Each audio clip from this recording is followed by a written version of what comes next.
Shalom Bapak Ibu Saudara sekalian yang dikasihi Tuhan, selamat pagi. Saudara, mari kita menyatukan hati kita untuk membaca dan merenungkan firman Tuhan.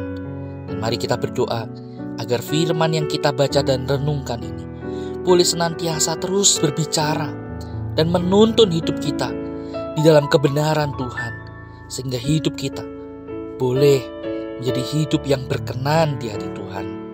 Mari kita berdoa. Bapa yang baik, kami mengucap syukur untuk hari baru yang Engkau sediakan bagi kami. Semata semuanya adalah karena anugerah Tuhan.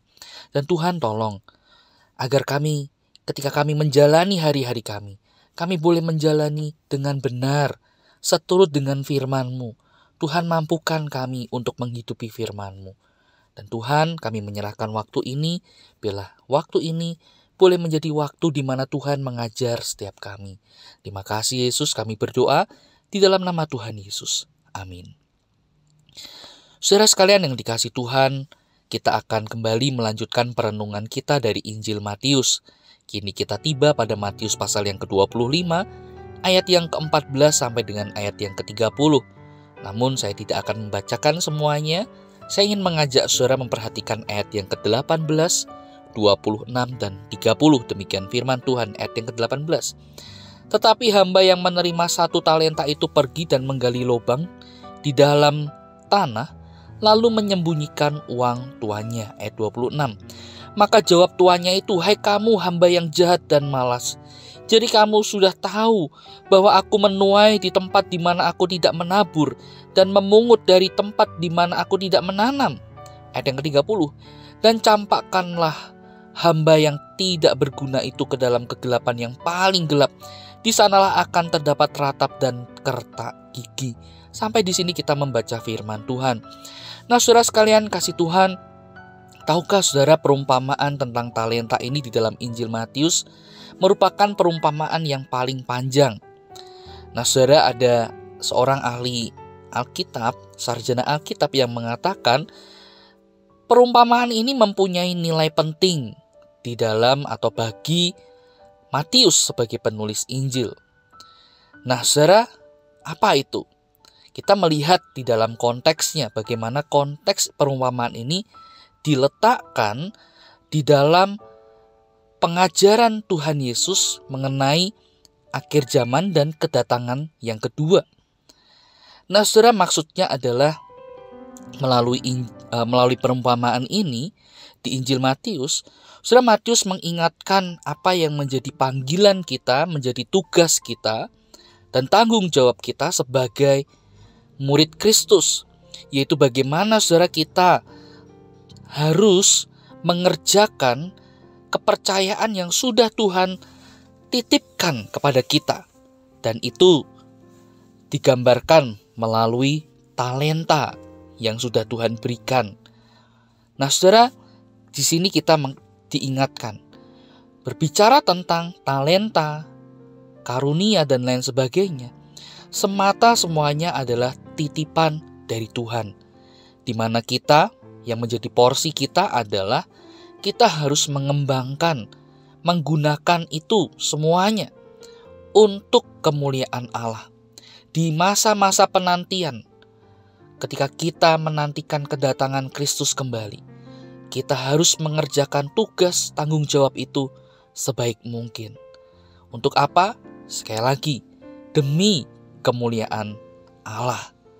Nah, inilah yang menjadi poin atau inti dari perumpamaan ini.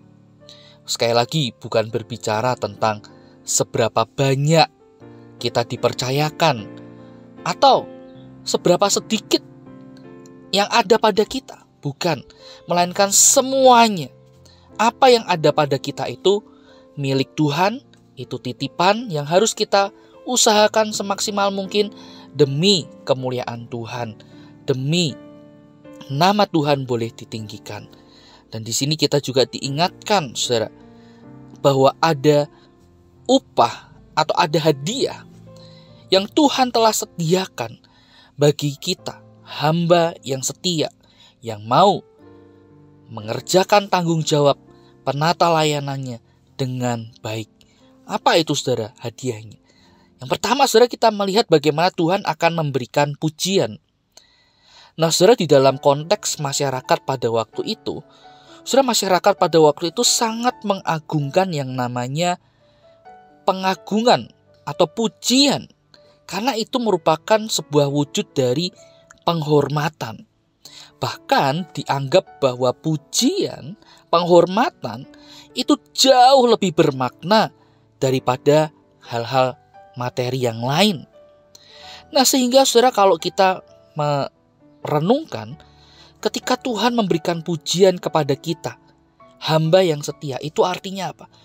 Tuhan sungguh-sungguh memberikan kita hadiah yang begitu luar biasa, yang lebih dari apapun. Kita boleh dikatakan mendapatkan tempat di hadapan Tuhan. Tuhan memandang kita. Nah, saudara, siapa kita sesungguhnya jika Tuhan memberikan kita penghormatan yang begitu besar? Kita ada di hadapan Tuhan. Tuhan memandang kita. Nah, saudara, jadi upah bagi hamba yang setia adalah bagaimana Tuhan memberikan penghormatan yang tinggi, yang mulia itu bagi kita yang seharusnya kita tidak layak. Itu yang pertama. Yang kedua adalah bagaimana Tuhan juga akan mempercayakan pekerjaan yang lebih besar dari sebelumnya. Nah, saudara, walaupun 5 atau 2 talenta sudah termasuk jumlah yang sangat besar, tetapi dalam bagian ini itu disebut sebagai perkara kecil, saudara. Jadi apa? Ketika kita berhasil mengembangkan, mengelola apa yang sudah Tuhan titipkan itu, maka saudara, ada hal-hal yang lebih besar lagi yang Tuhan mungkin akan percayakan untuk kita kelola. Karena kita sebelumnya sudah setia melakukannya dengan baik. Tuhan pasti akan memberikan kepercayaan yang lebih kepada kita. Nah, saudara, yang terakhir, yang ketiga adalah Tuhan akan memberikan kita kebahagiaan, atau kita akan turut di dalam kebahagiaan Tuhan. Ingat sekali lagi konteks perumpamaan ini ditempatkan, yaitu bagaimana ini berbicara tentang menanti kedatangan Kristus kali kedua. Nah, sehingga hampir semua penafsir mengatakan Tuhan akan berbagi kebahagiaan di sini adalah Tuhan akan memberikan kita satu kesempatan untuk masuk di dalam kegembiraan, di dalam kerajaan Tuhan, yang nantinya Tuhan akan tunjukkan kepada kita kelak ketika Ia akan kembali. Bagaimana Tuhan akan menjamu kita sebagai umatnya di dalam perjamuan yang besar. Kita akan mendapat tempat yang indah di hadapan Tuhan. Nah, saudara, itu merupakan kebahagiaan yang utama di dalam kehidupan kita. Kita boleh berjumpa, kita boleh menikmati indahnya persekutuan dengan Tuhan ketika kita menjadi hamba yang setia. Nah, saudara, 3 hal ini yang menjadi hadiah yang Tuhan sediakan bagi hamba yang setia. Saudara, mari kita menilik hidup kita. Apakah di dalam hidup kita sudah menjadi hamba yang setia dengan mengelola, mengerjakan tanggung jawab yang Tuhan sudah percayakan untuk kita. Semata, sekali lagi, bukan supaya kita menjadi yang terbesar, melainkan kemuliaan Tuhan. Itu yang menjadi tujuan utama kita. Kiranya Tuhan menolong kita. Mari kita berdoa. Tuhan, tolonglah kami di dalam hidup ini, biarlah kami boleh mengerjakan tugas tanggung jawab kami sebagai penata layan sesuai dengan kepercayaan yang Tuhan sudah berikan kepada kami. Dan bila Tuhan mampukan kami untuk melalui kami, kemuliaan Tuhan boleh dinyatakan. Tuhan, inilah kami. Kami serahkan diri kami sepenuhnya di dalam nama Tuhan Yesus. Amin. Selamat pagi, Tuhan Yesus memberkati kita.